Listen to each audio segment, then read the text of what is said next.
Assalamualaikum warahmatullahi wabarakatuh. Hai semuanya, perkenalkan nama saya Alfita Lestari dari kelas Biologi A 2019.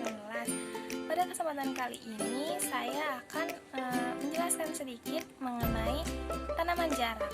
Silakan disimak. Jarak pagar atau Jatropha curcas adalah tumbuhan semak berkayu yang banyak ditemukan di daerah tropik. Tumbuhan ini dikenal sangat tahan kekeringan dan mudah diperbanyak dengan stek.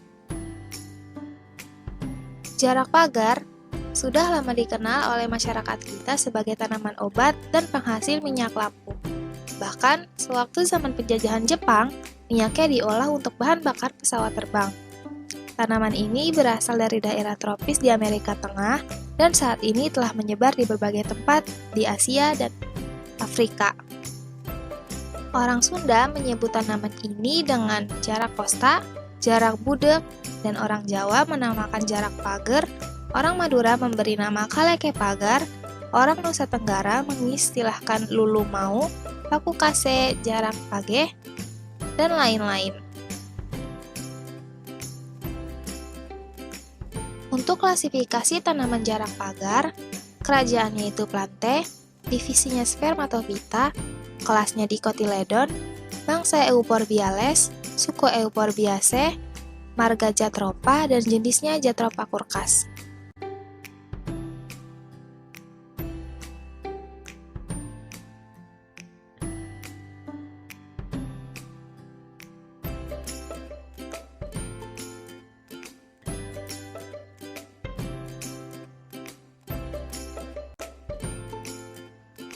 Yang pertama itu, kita akan membahas dari morfologi dari daunnya. Tata letak daun atau filotaksis dari tanaman jarak pagar itu tersebar atau folia sparsa. Bentuk bangun dasar daun jarak pagar pada dasarnya bulat, tapi pada tepi daunnya itu terdapat lekuk yang tidak terlalu dalam, sehingga seolah membentuk jari. Oleh karena itu, maka bentuk daun jarak pagar adalah menjari dan agak membulat, dengan jumlah lekukannya berkisar antara 5 sampai 7. Tepi daun agak bergelombang, lalu warna daun umumnya hijau muda dan ungu pada saat muda, lalu akan menjadi hijau saat dewasa dan kembali menjadi hijau muda agak kekuningan saat tua. Tangkai daunnya yang menghubungkan helaian daun dengan batang umumnya berwarna ungu, khususnya pada pangkal atau dekat kuku dan ujung tangkai daun dekat dasar helaian daun saat berumur muda atau bila terkena panas sinar matahari. Dan seiring pertumbuhan dan perkembangan daunnya, warna ungunya itu akan berkurang, bahkan menghilang dan menjadi warna kuning kehijauan. Jika ukuran daunnya itu diukur berdasarkan panjang dan lebar, maka panjang daun dari tanaman jarak pagar itu berkisar 18,2 sampai 19,8 cm, lebarnya itu 17,5 sampai 18 cm, sedangkan panjang tangkai daunnya itu berkisar 16 sampai 23 cm. Selanjutnya yaitu batang. Jadi batang pada tanaman jarak pagar itu panjang, bulat, dan berwarna hijau keabuan. Pada batang yang telah tua ditemukan bagian kulit yang mati kemudian mengelupas. Lalu pada tanaman ini, jika tanaman ini memiliki cabang primer yang sedikit, maka tipe pertumbuhannya itu tampak tegak. Namun bila jumlah cabang primernya itu banyak, tipe pertumbuhannya itu tampak seperti semak. Lalu sistem percabangan pada jarak pagar itu tidak teratur, jadi cabang sekundernya itu tumbuh dan berkembang pada batang utama dekat dengan permukaan tanah, sehingga sering dijumpai tanaman yang sulit dibedakan antara batang utamanya dengan cabang primernya.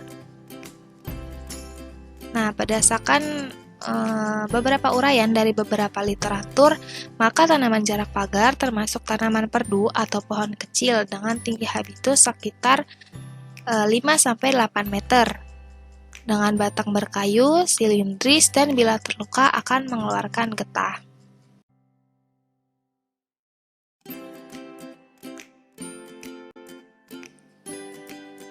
Selanjutnya yaitu akar. Tanaman jarak pagar memiliki sistem perakaran yang mampu menahan air dan tanah sehingga tahan terhadap kekeringan dan dapat berfungsi sebagai tanaman penahan erosi. Saat bijinya berkecambah, tanaman ini sudah terbentuk 3-4 akar sekunder atau akar lateral dan 1 akar utama atau tunggang. Akar-akar yang terbentuk dari tanaman yang diperbanyak dengan biji membentuk sistem perakaran tunggang yang lebih panjang dan masuk ke tanah lebih dalam bila dibandingkan dengan sistem perakaran adventif yang dibentuk oleh tanaman yang diperbanyak dengan stek batang. Hasil penelitian menunjukkan bahwa sistem perakaran tanaman asal stek tampak berkembang pada kedalaman yang lebih dangkal dibandingkan akar tanaman asal biji. Pada tanaman saat pengamatan yang berumur 3 tahun, panjang akar tanaman asal biji itu bisa mencapai 197-207 cm, sedangkan akar terpanjang dari tanaman asal stek mencapai 120-156 cm. Lalu untuk kedalaman perakaran dari tanaman asal biji itu berkisar 85-140 cm, sedangkan kedalaman akar tanaman asal stek berkisar 53-77 cm, yang membuktikan bahwa perakaran tanaman asal stek berkembang pada kedalaman yang lebih dangkal dibandingkan akar tanaman asal biji.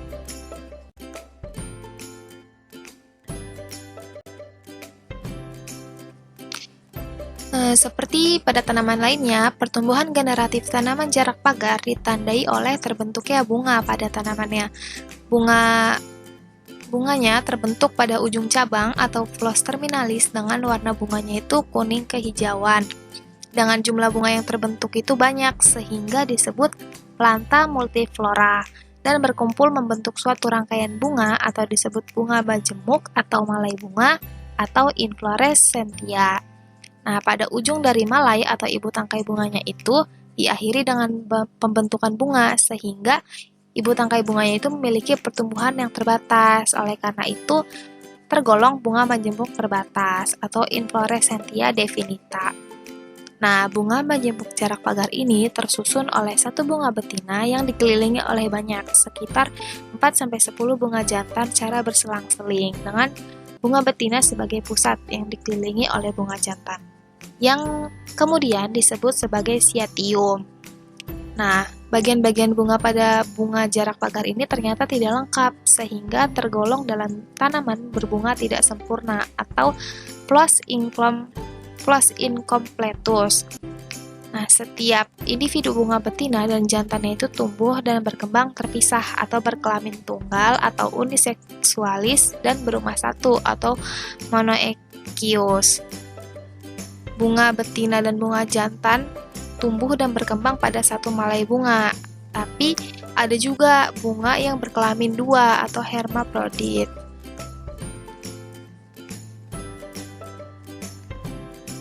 Selanjutnya itu buah. Nah, buah pada jarak pagar itu sering disebut sebagai kapsul atau istilah biologisnya itu buah kendaga, karena buah ini punya sifat seperti buah berbelah dan tiap bagiannya itu mudah pecah, sehingga biji yang ada di dalamnya itu mudah lepas dari bilik atau ruangnya. Nah, setiap rangkaian atau tangkai bunga itu terdapat kira-kira 5 hingga 20 atau lebih. Buahnya itu berupa buah kotak berdiameter 2-4 cm, berbentuk bulat hingga bulat telur, warnanya hijau saat masih muda, terus saat telah masak itu warnanya menguning. Dalam tiap buahnya itu terdapat 2 hingga 3 biji yang terdapat dalam masing-masing ruang dalam buah. Sering ditemui juga buah dengan 4 kotak dan juga 4 biji. Jadi semakin banyak kapsul pada setiap malai yang terbentuk, tentu akan mempengaruhi perolehan hasil biji yang banyak. Oleh karena itu, maka karakter jumlah kapsul per malai sebaiknya dijadikan dasar perbaikan genetik bagi pengembangan tanaman jarak pagar di kemudian hari. Nah, jadi tanaman jarak pagar ini memiliki banyak sekali manfaat. Jadi hampir dari semua bagian tanaman mulai dari biji, daun, batang itu bisa digunakan sebagai obat tradisional. Minyak jarak itu obat pencuci perut dan juga digunakan sebagai obat kulit dan mengurangi rasa sakit akibat rematik. Daun yang dikeringkan itu bisa juga dipakai sebagai penyembuh batuk dan zat antiseptik setelah melahirkan. Manfaat lain dari minyaknya itu sebagai bahan bakar juga sebagai bahan untuk pembuatan sabun dan bahan industri kosmetik. Di tengah krisis energi akhir-akhir ini, perhatian kita itu tertuju untuk mencari sumber energi alternatif, terutama energi terbaru biodiesel.